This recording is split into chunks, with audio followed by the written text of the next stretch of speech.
Hello everyone, welcome back to my channel curious Kalyan. So ఈ వీడియోలో మనం వచ్చేసి ఇండియన్ పాలిటీ బై లక్ష్మీకాంత్ ఈ బుక్ని ఎలా చదవాలో చూద్దాం. సో ఇది వచ్చేసి బైబిల్ లాగా అనమాట. ఇండియన్ పాలిటీ మనకి GS2లో ఉంటుంది, అలాగే ప్రిలిమ్స్లో కూడా మోర్ దాన్ 12 మార్క్స్ 15 మార్క్స్ కూడా ఈ సబ్జెక్ట్ నుంచి అయితే మనకు వస్తూ ఉంటాయి. సో ఈ ఒక్క బుక్ అనేది మనకి ఒక బైబిల్ లాంటిది అనమాట. సో ఇది కవర్ టు కవర్ ఫినిష్ చేయాల్సిన బుక్. సో దీన్ని ఎలా చదవాలో, బిగినర్స్ ఎలా స్టార్ట్ చేయాలి, ఇనిషియల్గా నేను చదివేటప్పుడైతే ఒక 2 years బ్యాక్ నాకు అర్థమయ్యేది కాదు. బట్ నా ఈవెన్చువల్గా ఆ ప్రిపరేషన్లో మనం పడి నలుగుతున్నప్పుడు ఆటోమేటిక్గా కూడా మనకు కొన్ని థింగ్స్ అర్థమైపోతూ ఉంటాయి.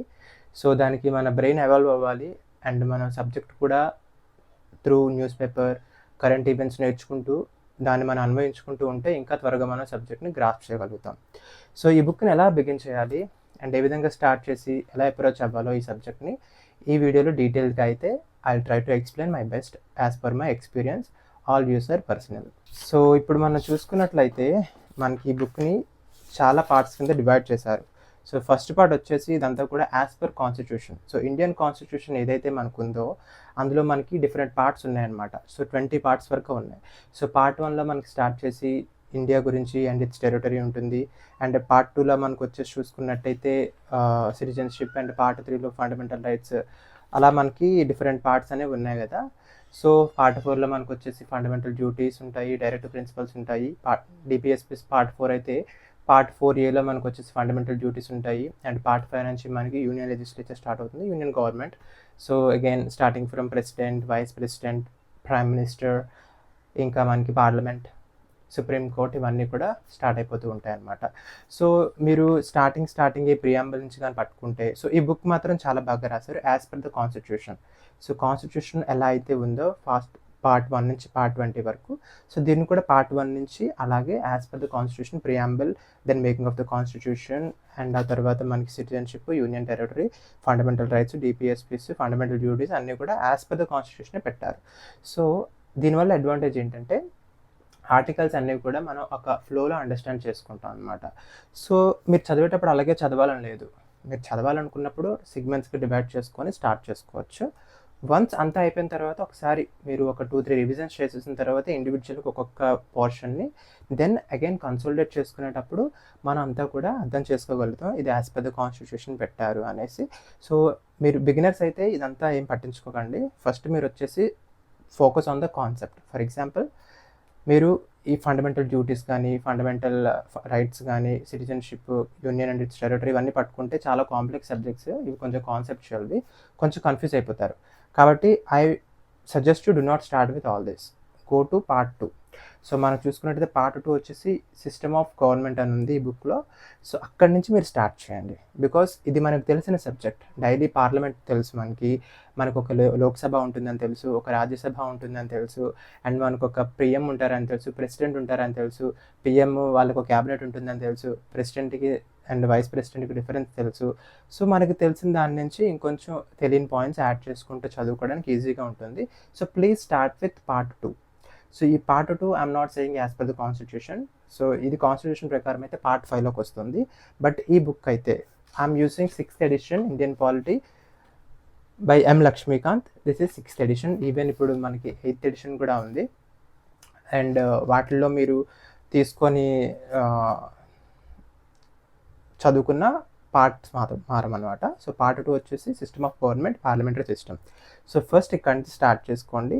Even parliamentary system, federal system వదిలేసి, central state relations, inter state relations కూడా వదిలేసి you can directly skip to part 3, central government నుంచి డైరెక్ట్గా స్టార్ట్ చేయొచ్చు. సో సెంట్రల్ గవర్నమెంట్లో వచ్చేసి ఫస్ట్ ప్రెసిడెంట్తో స్టార్ట్ చేయొచ్చు అనమాట. So president, vice president, prime minister, central council of ministers, cabinet committees, parliament committees, parliamentary forms, parliamentary group, supreme court, judicial review, judicial activism, public interest litigation. So ఇవంతా కూడా ఒకసారి cover చేయొచ్చు in case మీరు అర్థం చేసుకోగలుగుతున్నారు అనుకుంటే. But ఇనీషియల్గా start with president.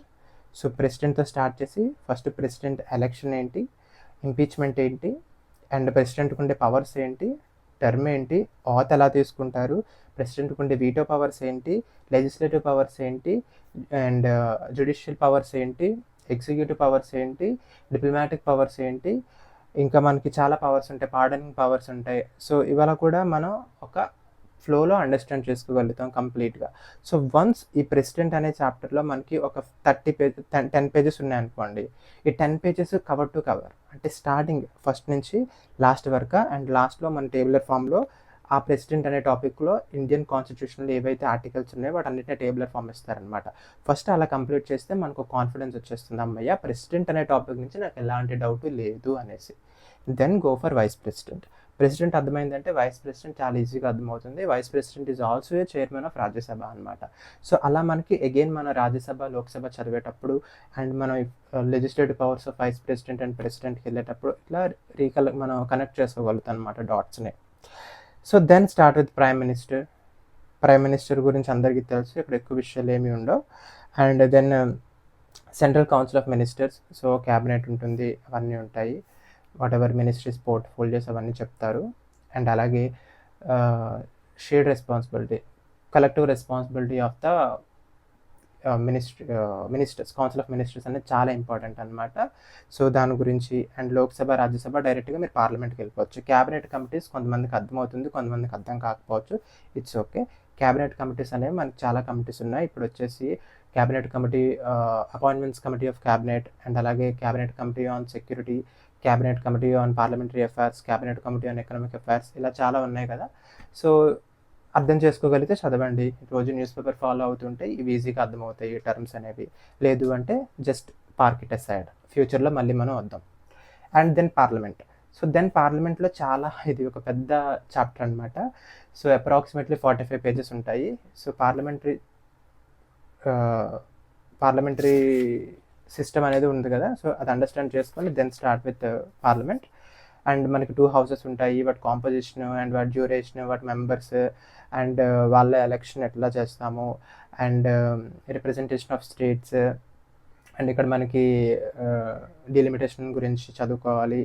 And passage of bills ఎలా ఉంటాయి, with respect to money bill ఎలా ఉంటుంది, with respect to ordinary bills ఎలా ఉంటుంది, with respect to you know financial bills ఎట్లా ఉంటాయి, ఇవన్నీ కూడా మనకి ఇంపార్టెంట్ అనమాట. So then comes budget and joint sitting. Then వచ్చేసి మనకి position of Rajya Sabha with respect to Lok Sabha, అంటే రాజ్యసభ ఎక్కువ లోక్సభ ఎక్కువ అనేసి. సో ఇట్లా పార్లమెంటరీ టాపిక్తో మనం ఫినిష్ చేసుకోవచ్చు, ఇక్కడితో ఆపేయచ్చు. పార్లమెంటరీ కమిటీస్ ఫారమ్స్కి వెళ్ళక్కర్లేదు బిగినర్స్ అయితే. Then start with state government.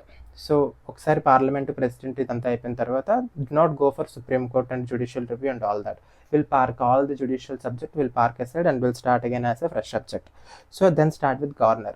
So governor, then chief minister, council of ministers in state and state legislature, then compare with the parliament. So then state legislature కి parliament కి ఉన్న differences ఏంటి మీకు ఒక అవగాహన వచ్చేస్తుంది. So once you are confident governor, state legislature and పార్లమెంట్కి వీటన్నిటికీ డిఫరెన్సెస్ అర్థమైన తర్వాత దెన్ నేను స్ట్రాంగ్గా సజెస్ట్ చేసేది ఏంటంటే go for centre state relations.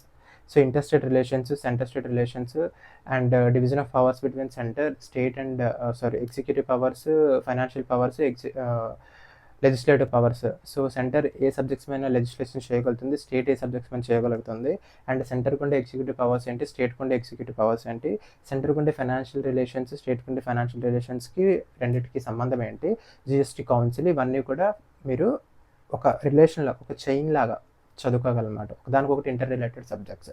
So start with parliament, then go for state legislatures, then start with inter state relations and centre state relations, and then go for judiciary. So జ్యుడిషియరీకి వెళ్ళి first సుప్రీంకోర్టుతో start చేయండి. సుప్రీంకోర్టుకి almost అవే ఉంటాయన్నమాట, హైకోర్టులో కూడా, except these selection qualifications and అలాగే term. వీళ్ళకి 62 years అయితే సుప్రీంకోర్టు అయితే 65 years అనమాట టర్మ్ ఏజ్ లిమిట్. సో అలా కొన్ని డిఫరెన్సెస్ ఉంటాయి. సో సుప్రీంకోర్టు హైకోర్టు కంపేర్ చేసుకొని చదువుకోండి, దానికి టేబులర్ ఫామ్ రెడీ చేసుకుంటే మీకు ఇంకా ఆ టాపిక్లో ఎలాంటి డౌట్ ఉండదన్నమాట. So then you come back to public interest litigation. మనకు సుప్రీంకోర్టులో వచ్చేసి మనకి అపెలేట్ జ్యూరిస్డిక్షన్ ఉంటుంది, అడ్వైజరీ జ్యూరిస్డిక్షన్ ఉంటుంది, క్యూరేటివ్ రివ్యూ జ్యూరిస్డిక్షన్ ఉంటుంది, అండ్ అలాగే కంప్లీట్ జస్టిస్ ఉంటుంది, ఆర్టికల్ 142. ఇంకా మనకు చూసుకున్నట్టు very important exclusive jurisdiction. Supreme court ఏ డిస్ప్యూట్స్ మీద జడ్జిమెంట్ ఇవ్వచ్చు అండ్ హైకోర్టు జ్యూరిస్డిక్షన్ ఏంటి, సో ఇట్లా కంపేర్ చేసుకొని చదువుకోవచ్చు అనమాట. చాలా బాగుంటుంది సుప్రీంకోర్టు, హైకోర్టు. ఒకసారి సబ్జెక్ట్ అర్థమైతే మాత్రం న్యూస్ పేపర్ రోజు చదివేటప్పుడు ఇవన్నీ వస్తుంటాయి కాబట్టి మనం అర్థం చేసుకోగలుగుతాం ఇంకా బాగా ఏం జరుగుతుంది రియల్ వరల్డ్లో అనేసి. So as I said, supreme court, then high court, then come back to public interest litigation. So మనకి ఆర్టికల్ 136లో ఉంది కదా public interest litigation, sorry specially petition. So public interest litigation అనేది ఇట్ ఈస్ జ్యుడిషియల్ ఇన్వెన్షన్ అనమాట. And అలాగే మనకు వచ్చేసి judicial review and judicial activism also very important topics these days. So ఆ రెండు కూడా మనం చదువుకోవాలి.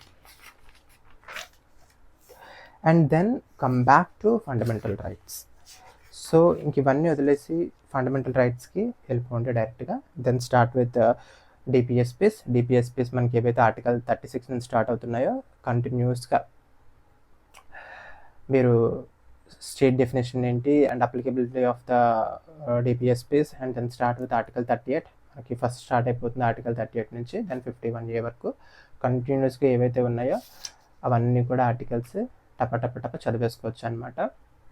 Then start with 51, then 51A మనకు వచ్చేసి ఫండమెంటల్ డ్యూటీస్ అనమాట. సో ఫండమెంటల్ డ్యూటీస్ ఏ కాన్స్టిట్యూషన్ అమెండ్మెంట్తో పెట్టారు అక్కడ నుంచి ఫండమెంటల్ డ్యూటీస్ అంతా ఒక హిస్టరీ లాగా, ఒక స్టోరీ లాగా మీరు చదివేసుకోవచ్చు. So fundamental duties, DPSPs, fundamental rights confident అయిపోయిన తర్వాత go for amendment of the constitution. So amendment of the constitution, then basic structure of the constitution పక్కనే ఉంటాయి. Then go to emergency powers. So ఇలా మనకి తెలియకుండానే ఇక్కడ state legislature, judiciary, central government, fundamental duties, fundamental rights, DPSPs, amendment of constitution, emergency powers అన్నీ కూడా cover చేసేసామన్నమాట.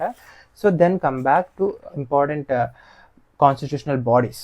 For example మనకు వచ్చేసి GST council, finance commission, election commission, UPSC, SPSC, and ఈ controller and auditor general of India, CAG, and Solicitor General of India, and Advocate General of Attorney General of India, and then compare the Attorney General of India with the Advocate General of the state.